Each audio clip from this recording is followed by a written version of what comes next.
درود بر دوستان.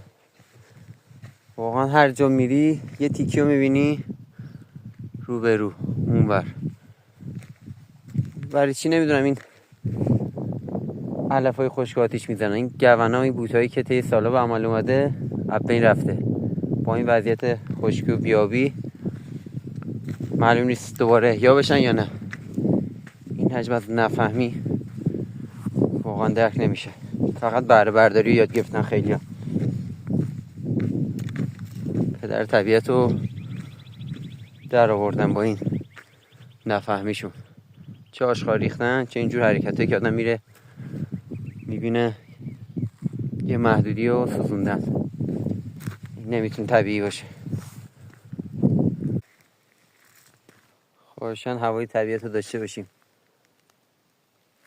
اینجوری داریم خودمون رو نابود میکنیم. همونطور که برای ما مونده برای آیندگان هم بمونه. امید روزهای خوب.